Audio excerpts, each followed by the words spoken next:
자, 지금 우리가 라플라스 변화를 배웠고, 그래서 타임 도메인에서의 회로를 S 도메인 회로로 바꾸는 거를 지금 지난 시간에 많이 연습을 했어요. 그리고 타임 도메인 회로를 S 도메인 회로로 바꿀 때 초기 조건이 존재한다면 그 초기 조건을 우리가 전화번 혹은 전류원으로 추가해줬어요. 전화번은 직렬로 연결을 했었고, 전류원은 병렬로 연결을 하는 구조로 되어 있었죠. 그래서 지금 보면은, 자, 여기, 자, 여기, 이거 안 나와.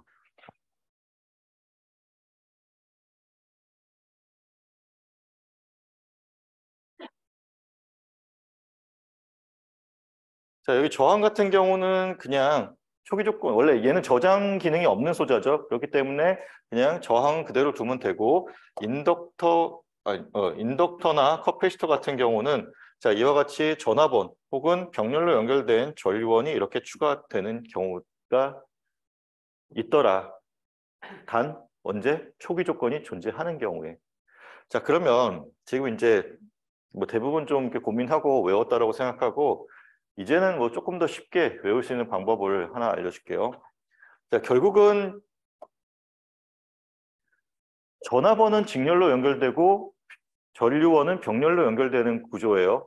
그리고 전화번에 있어서 어떤 경우는 지금 수동보 규정을 만족하도록, 어떤 경우는 수동보 규정을 만족하지 않도록 지금 추가되어 있어요. 자, 이게 어떤 식으로 해석을 하면 되냐면, 지금 요거 같은 경우는 이 그림보다는 그 우리 알렉산더 책에 있는 그 그림이 조금 더 이해가 쉬울 것 같아요. 그래서 그쪽으로 넘어가서 잠깐만 얘기를 하고 넘어옵시다. 자, 요거 이제 인덕터에 대한 얘기지. 자, 인덕터는 저장되어 있는 초기 에너지 때문에 어떤 뭐 전류에 대한 연속성이 있다라고, 그러니까 왜 전기적인 관성 얘기 예전에 했었잖아요. 인덕터는 전류에 대한 관성의 성질이 있었고, 커패시터는 전압에 대한 관성의 성질이 있었어.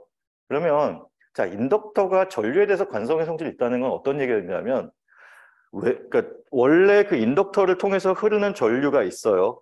근데 그 전류가 있는데 순간적으로 외부에서 그 전류의 값이 바뀌는 상황이 되면 그 원래 거기에 저장되어 있던 에너지가 소모되면서 그 전류의 방향 혹은 전류의 흐름을 유지하려고 하는 그런 기능이 있다라는 거잖아요. 그러면 봅시다. 지금 얘야 IS라고 하는 전류가 흐르고 있고, 그게 지금 이쪽 방향으로 흐르고 있어요. 그러면 자, 여기에서의 어떤 변화가 있다라고 하면 그 방향으로 계속해서 유지할 수 있도록 이쪽에서 끌어줘야겠지.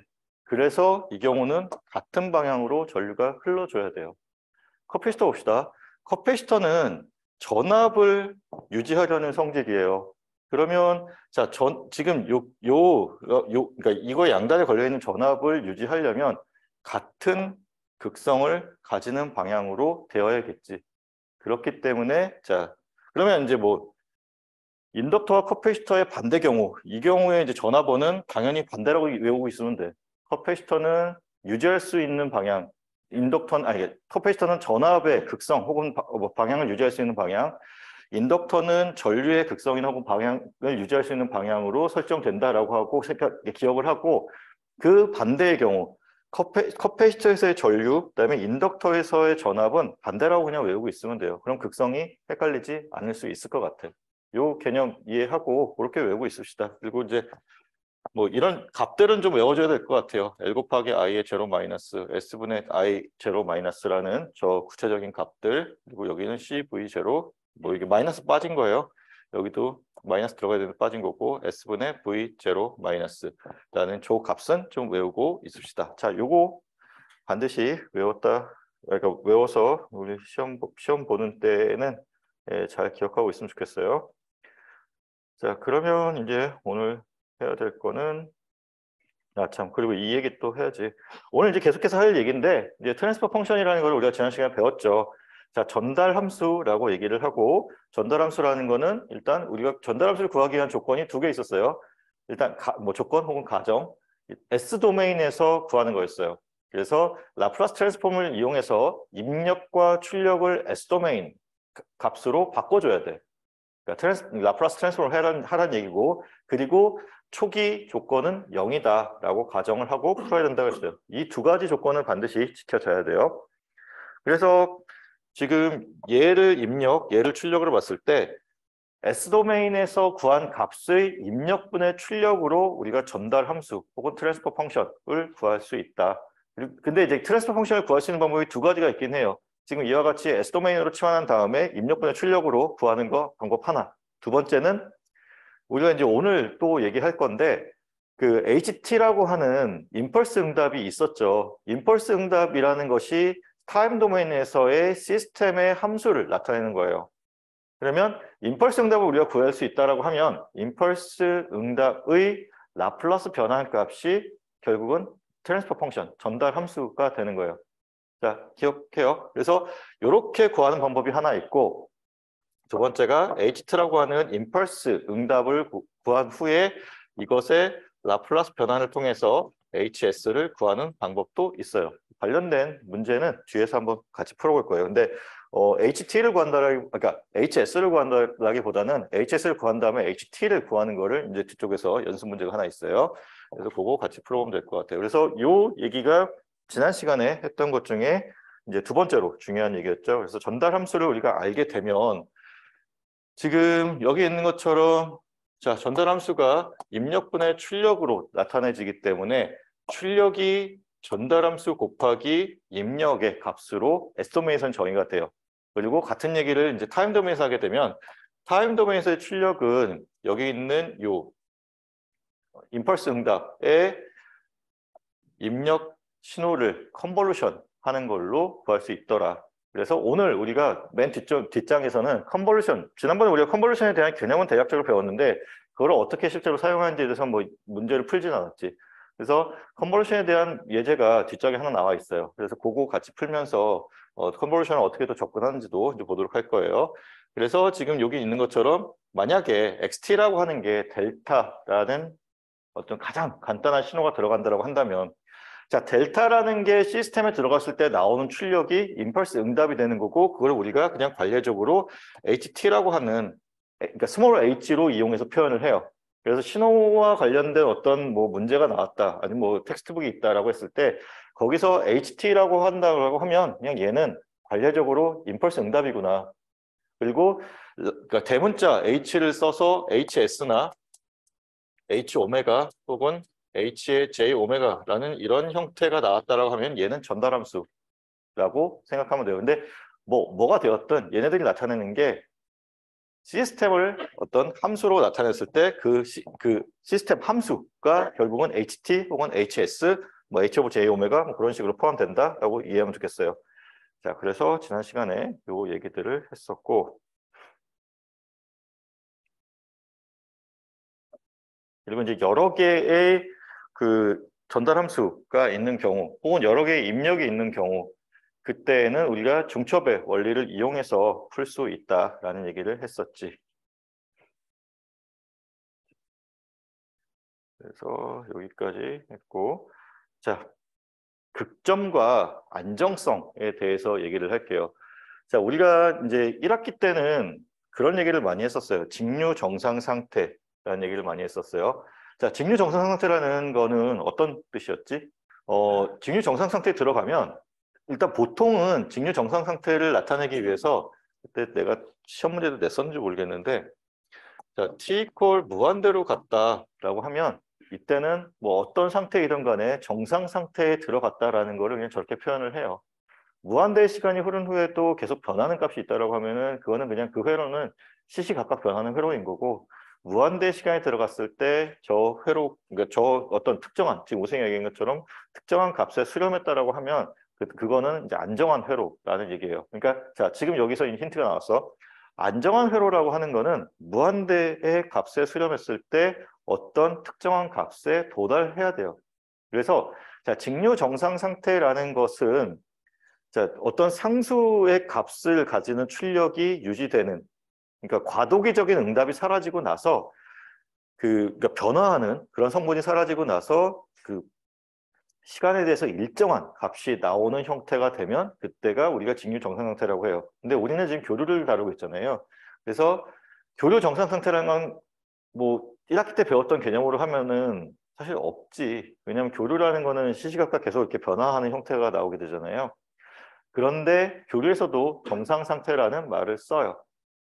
그 오메가 값이 일정한 경우에는, 그러니까 전체적인 어떤 엔벨롭이 있고 거기에 이런 식으로 이제 우리가 정연파 신호를 쓰기 때문에 출렁임이 있을 수 있어요. 출렁임 부분 제외하고 이 패턴만 봤을 때 우리가 일정하다라고 하면은 그거를 우리가 교류 정상 상태라고 얘기를 해.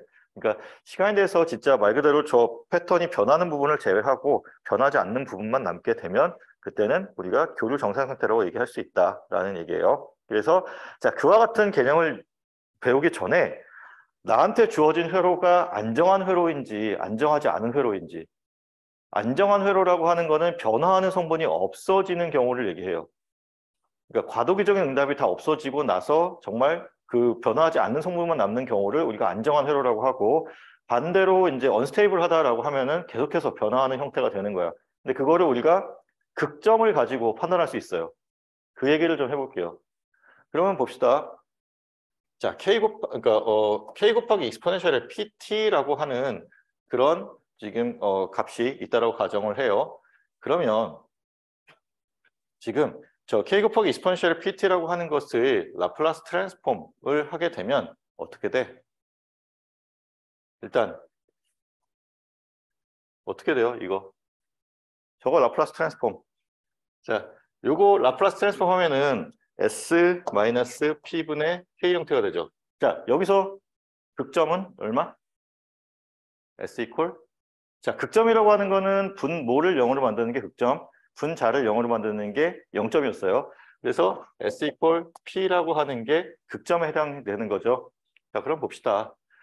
자, 지금 여기서 P가 극점에 해당되는 거고, 그러면 이제 두 가지로 나눠서 볼게요. 오메가 이퀄 0인 경우와 오메가 이퀄 0이 아닌 경우를 일단 나눴고, 지금 P라고 하는 저 극점을 복소수로 보는데 시그마 플러스 J 오메가로 놓을게요. 근데 오메가가 0인 경우는 일단 시그마만 남는 거지, 실수만 남는 경우예요. 자, 그리고 오메가가 0이 아닌 경우는 지금 요 시그마 플러스 J 오메가라는 복소수 형태를 다 유지하는 경우에 해당돼요. 그러면 자, K 곱하기 익스포넨셜 PT라고 하는 저 값에 지금 P 값 대신에 시그마 플러스 J 오메가를 대입을 하면, 자, 오메가가 0인 경우에는 지금 시그마 값만 남으니까, 실수값만 남으니까 이와 같은 형태를 띠겠지. 그쵸? 익스포넨셜의 시그마 t를 갖다가 그래프로 그리면 어떻게 될까? 어떻게 딱 하나로 그릴 수는 없죠. 왜냐하면 시그마 값이 뭐 음수냐 양수냐에 따라서 값이 달라져요. 시그마 값이 음수이면 이와 같이, 그러니까 뭐 0으로 수렴하는 형태가 나올 거고, 시그마 값이 양수이면 이렇게 발산하는 경우가 나올 거예요.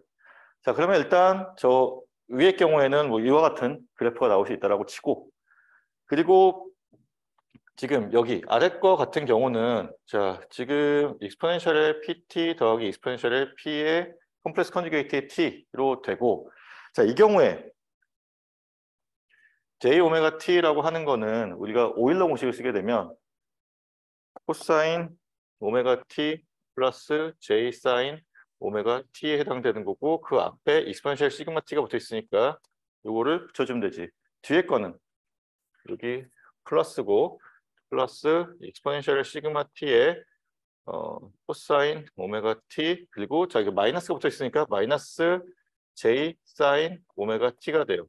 그러면 지금 이 두 개를 더해주게 되면 이 부분 없어지고 남는 게 결국 뭐야? 익스포넨셜의 시그마 t에 2 곱하기 코사인 오메가 t만 남아요. 이해돼? 자, 여기도 요게 있고 여기도 요게 있어요. 그러면 제가 어떤 역할을 하는 거죠. 그렇죠? 역할을 하는 거고, 결국 얘가 결정하는 게 뭐예요? 매그니튜드 값을 결정해요. 물론 이제 여기 곱하기 2가 되어 있긴 하지만 실제적으로 그러니까 2라는 거는 그냥 이렇게 스케일링 업 해주는 거고, 전체적인 이 그래프의 패턴은 여기 있는 익스포넨셜 시그마 t가 뭐 양수냐 음수냐에 따라서 뭐 달라지긴 하지만 어쨌든 이 형태는 결정을 해요. 그럼 얘가 결정하는 건 뭐야? 이 안에서 그러니까 이와 같이 뭐 디케이 한다라고 했을 때, 시간이 흐를수록 디케이 한다고 했을 때 그 안에서 얼마나 크게 요동치느냐인 건데, 자, 이런 걸 이렇게 오실레이션이라고 하게 되는데, 오실레이션 할 때 이 패턴은 이거를 따라가는 거예요. 전체적인 그림은 결국 뭐가 결정해? 얘가 결정해. 그러면 오메가 값이 살아있던, 아니, 그러니까 뭐 살아있다라기보다 0이든 0이 아니든 간에 어쨌든 이런 신호가 있을 때 저런 신호의 어떤 그 패턴을 결정하는 거는 저 신호의 실수부가 결정한다라는 거예요. 자, 그러면 여기서 이제 하나 더. 많이 봤던 형태지.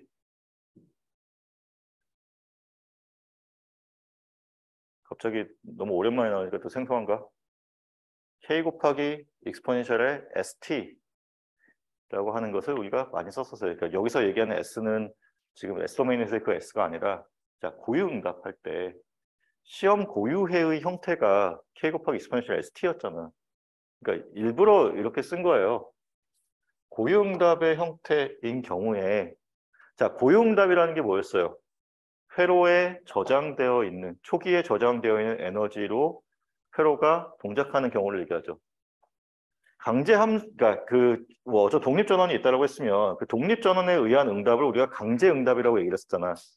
그러면 독립전원이 없는 경우에 회로가 동작한다라고 하면 그 동작하는 값은 우리가 고유응답. 다시 말하면 그 회로에 자체적으로 저장되어 있는 에너지에 의해서 동작하는 거고, 결국 얘는 어떻게 돼? 시간이 지날수록 점점 사라진다라고 일반적으로 얘기했었죠. 왜냐하면 저장된 에너지가 무한하지 않을 거니까 그 에너지가 소모됨에 따라서 이제 사라진다라고 했었고, 자, 그 형태, 시험 고유해의 형태가 K 곱하기 익스포넨셜 ST로 나오는데, 여기서 S를 쓰면 우리가 S 도메인에서의 그 S랑 헷갈리니까 P를 대신 쓴 거예요. 그러면 이제 고유 응답이 없어져야 회로가 안정한 회로가 되겠죠. 그래서 자, 고유 응답이 어떤 조건을 가질 때 없어지고 회로가 안정한 회로가 되느냐를 배우는 게 16.6에서의 내용이에요. 이해돼? 그러면 넘어갈게요. 자, 그래서 오메가 값이 0이든 0이 아니든 그거는 우리한테 중요하지 않다. 결국 중요한 건 뭐야? 저 폴이 있을 때 그 폴의 실수부의 값이 양수냐 음수냐에 따라 달라져요. 그거는 이제 뒤에서 또 얘기하도록 합시다. 자, 그래서 이건 지금 다 얘기한 거고. 자, 지금 이 얘기가 그 얘기예요. 자, 지금 여기 오메가에 대한 게 있고 여기 시그마에 대한 얘기가 있어요. 그러니까 실수축, 이제 허수축이라는 얘기겠지. 그러면 요 위치는 어떤 얘기냐 하면 시그마도 0이고 오메가도 0이야. 그러면 이렇게 우리가 아까 K 곱하기 익스포넨셜의 뭐 PT의 형태였는데, 자, P라는 거를 우리가 그냥 일반화 시켜서 시그마 더하기 J 오메가로 봤는데, 시그마도 0이고 오메가도 0이면 어떻게 될까? K 곱하기 익스포넨셜이 0이죠. 그러면 얘 1의 값이고 그냥 K라는 어떤 상수 값이 나오면 되겠죠. 그래서 여기 보면은, 자, 물론 계단 형태로 그려져 있긴 한데, 자, 이와 같은 상수 값을 나타내는 회로가 돼요. 자, 그러면 그리고 이제 뭐 어느 부분을 먼저 보는 게 나을지. 일단 이 가로축부터 봅시다. 가로축부터. 지금 요 선상에서 보면은 이 선상은 어떤 선이냐면 오메가 값이 0인 거예요. 자, 시그마 값이 양수인 경우, 시그마 값이 음수인 경우야. 그러면 자, 음수인 경우는 뭐 여러분들 뭐 알듯이 익스포넨셜에 뭐 마이너스 2t다라고 하면 시간이 점점 가면 갈수록 오른쪽 아래 방향으로 내려가면서 0에 수렴하는 게 이 마이너스인 경우의 특징이죠. 그리고 이 회로의 이 신호의 그 어떤 감소의 크기, 뭐 감소의 비라고 해야 되나? 얼마나 빠르게 감소하는지는 요 값이 결정하는 거예요. 값이 커지면 커질수록 감소하는 게 더 빨라지겠지.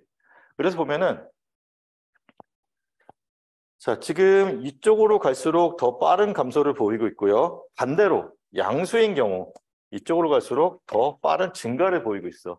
아까 얘기했듯이 이거는 지금 우리가 고유응답에 대입해서 지금 쓰고 있어요. 그럼 고유응답 성분이 없어져 줘야 안정한 회로가 되는 거예요. 그래서 지금 여기 보면은 뭐 밑에 써 있어서 잘 안 보일 수 있지만 여기 화면 보면 자 여기는 스테이블 시스템이라고 되어 있어요. 딱 반 나눠서 왼쪽 시그마 값이 음수에 해당되는 영역은 안정한 회로야. 그리고 시그마 값이 오른쪽에 있는 양수에 해당되는 영역은 언스테이블한 회로예요. 이와 같은 특징 때문에 고유응답 성분이 안 없어지잖아. 그렇죠? 안 없어지니까 얘는 당연히 언스테이블한 회로겠죠. 자 그러면 뭐 일단 이거 알면 다 됐어요. 우리가 어쨌든 뭐 그 극점을 구하고 그 극점을 가지고 스테빌리티를 얘기할 때 결국은 그 실수부가 양수냐 음수냐만 놓고 따지면 돼. 그러면 이제 할 건 다 한 건데 그래도 오메가 값은 도대체 뭔데 나오냐?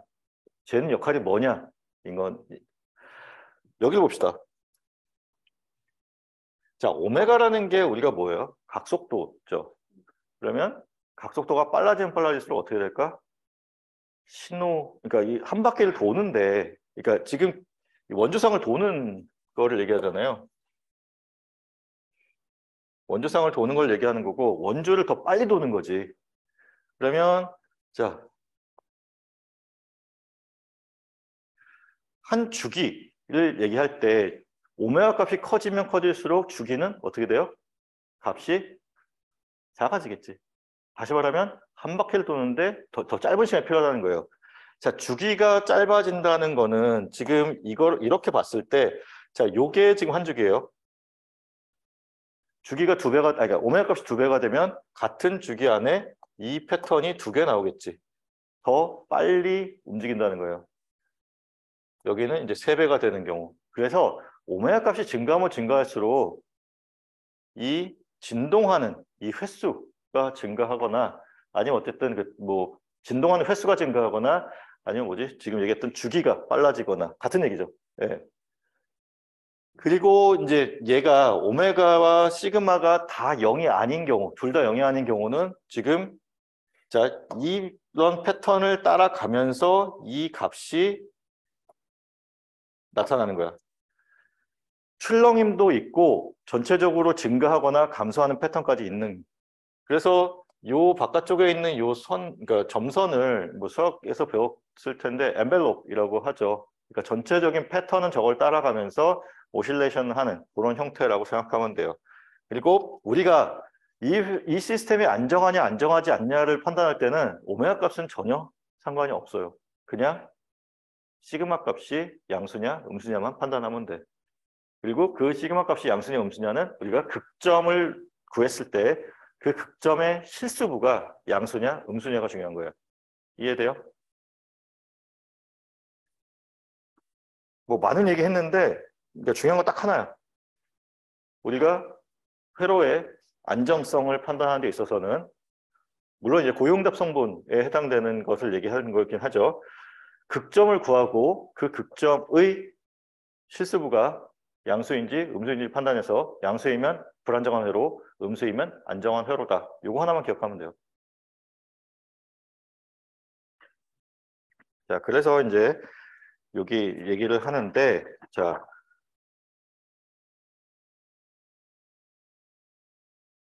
지금 여기 써 있죠.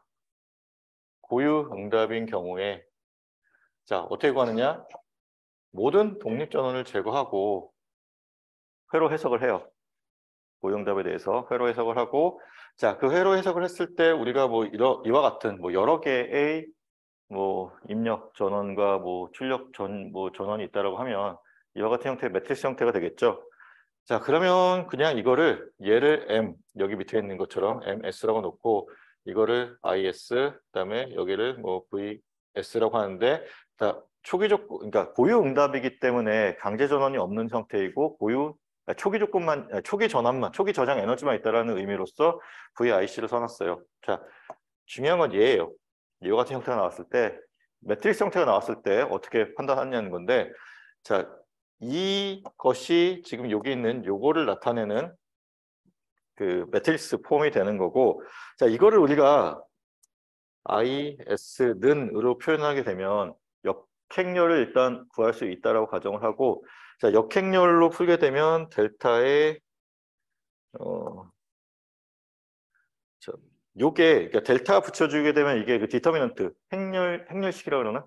예, 그거에 해당되는 거죠. 그러니까 디터미넌트에 해당되는 거고 이거분의 1 곱하기 뭐 여기에 뭐 이거를 내 저거는 어떻게 바꿔야 될지 모르겠는데 그러니까 저렇게 복잡한 것도 아니까 바꾸는 방법이 있겠지. 예, 바꿀 수 있어요. 그다음 써주고 거기다가 VS를 곱해주게 되면 그게 역행렬을 이용해서 IS를 구하는 방법이죠.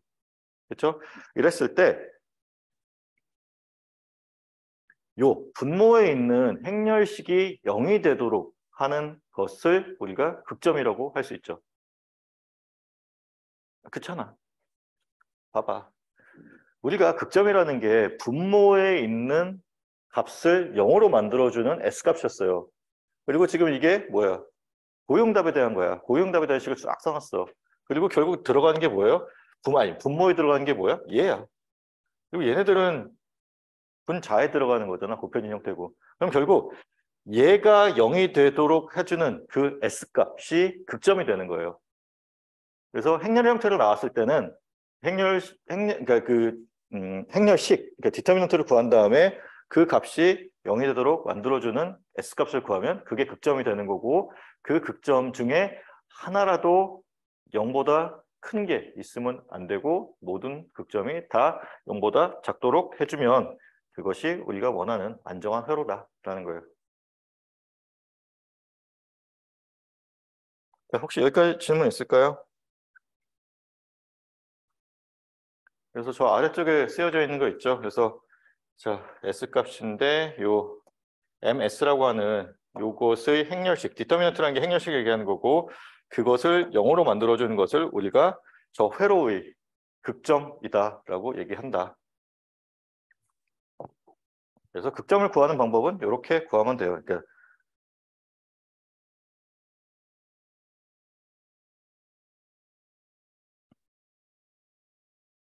자, 그러면 예제 하나를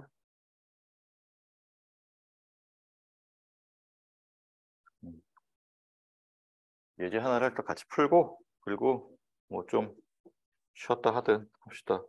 이게 희한하게 쉬고 나면은 시스템 버벅거려갖고 그냥 일단 좀 더 하다가 시스템 버벅거리면 그때 쉬지 뭐.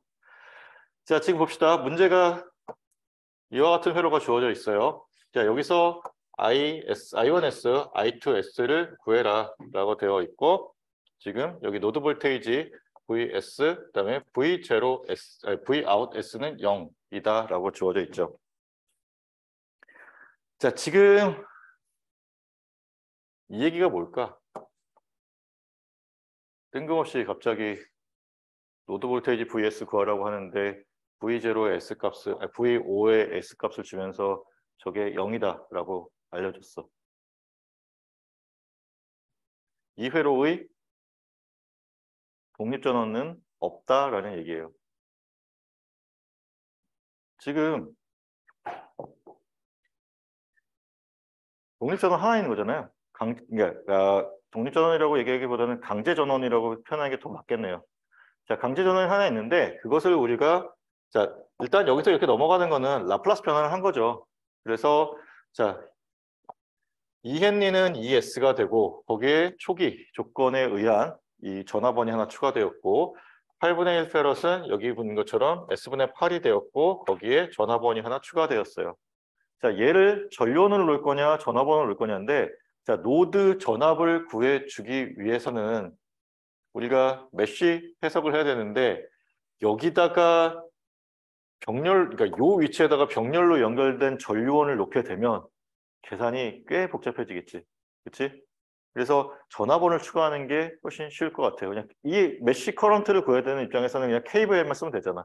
그렇죠? 그래서 이렇게 하는 거고 아까 얘기했듯이 커패시터 같은 경우는 원래의 전압의 값을 그러니까 극성을 유지하는 방향으로 전압원이 추가되어야 되니까 지금 여기는 수동 부호 규정을 만족하도록 얘는 그러니까 인덕터 같은 경우 수동 부호 규정에 만족하지 않도록 추가되면 되죠. 그래서 지금 극성도 그렇게 판단이 된 거고 요 값들은 일단 외우고 있어야 될 것 같고 자 그러면 지금 이했니? 그다음에 뭐 8분의 1 세로 다 구했고, 자, VOT에 대한 라플라스 변환이 VOS로 됐는데, 자, 문제에서 VOS 값이 0으로 된다라고 했어요.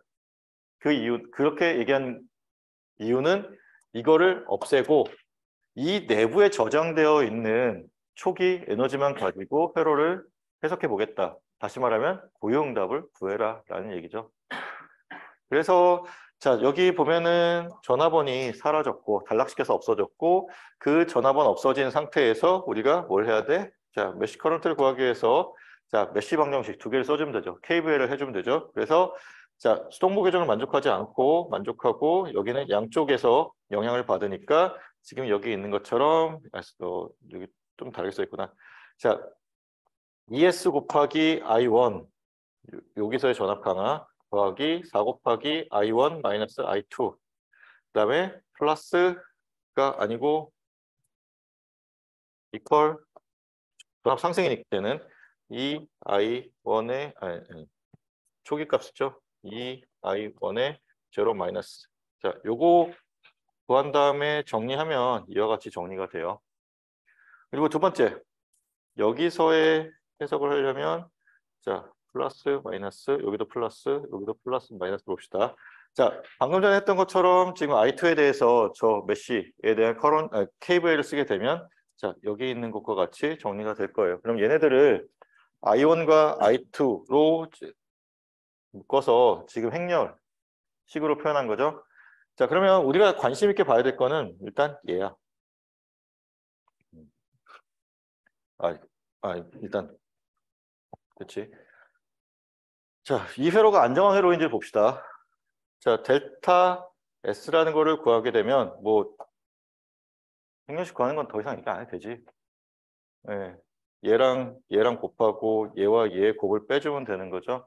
그렇게 해서 구한 게 지금 요 아래쪽에 있는 요 식이고, 자, 얘가 행렬식이에요. 그러면 저 값을 0으로 만들어주는 값이 극점이 되는 거죠. 그래서 그거는 이제 뒤쪽에서 좀 해보도록 합시다.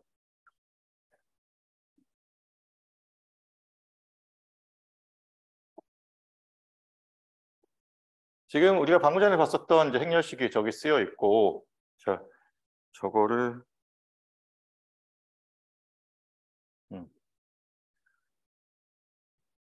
얘를 0으로 만들어주는 극점을 구하니 마이너스 1에 플러스 마이너스 루트 3이 나왔는데 여기 j 빠졌다. 예, 마이너스 1 플러스 마이너스 j 루트 3이에요. 그러면 얘가 중요한 거죠. 그렇죠? 마이너스 1이라는 음수값이 나왔으니까 일단 저 회로는 안정한 회로일 거야. 그리고 자, 우리가 문제에서 구하라고 하는 거는 I1과 I2를 구하라는 거였으니까 자, 역행렬식을 써서 구하게 되면 자, 이와 같은 값이 나오게 된다. I1과 I2라고 하는 값이. 자, 뭐 문제는 사실 이 극점을 확인하기 위한 거였는데 지금 문제에서 요구한 거는 I1과 I2, S를 구하라는 거였으니까 역행렬을 이용해서 구하면 저렇게 구할 수 있다라는 거예요.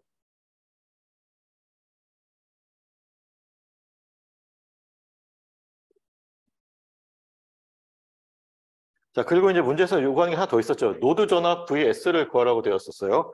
그래서 노드 전압 VS를 구하게 되면 자, 지금 여기 그려져 있지만 요 위치에서의 전압과 같은 거지. 그래서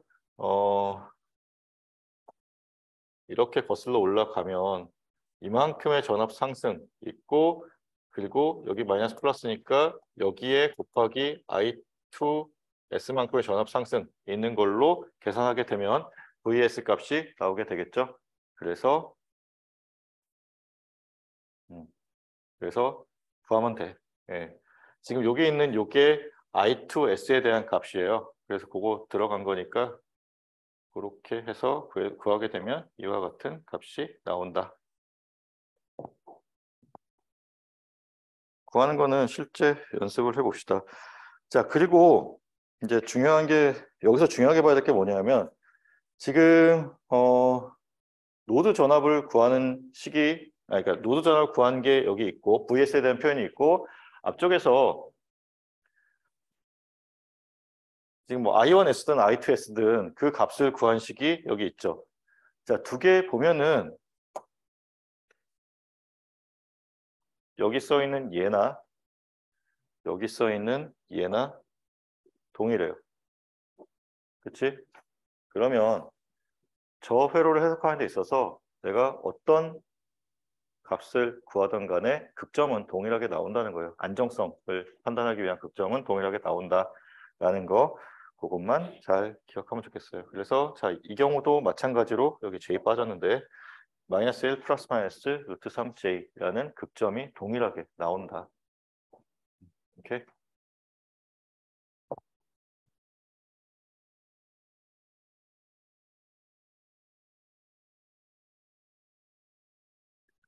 자, 그래서 자, 극점이 같다라는 얘기는 이런 얘기를 우리가 이해할 수 있어요. 한 시스템의 극점이라는 거는 자, 고유응답의 특성을 결정한다. 어떻게 구해도 고유응답의 특성은 같다라는 얘기인 거고, 자, 스테이블한 회로라고 하는 거는 고유응답이 0으로 감소하는 경우에 해당되고, 자, 극점의 실수부가 음수에 해당하는, 자, 이 왼쪽에 있는 이 경우가 안정한 회로에 해당된다.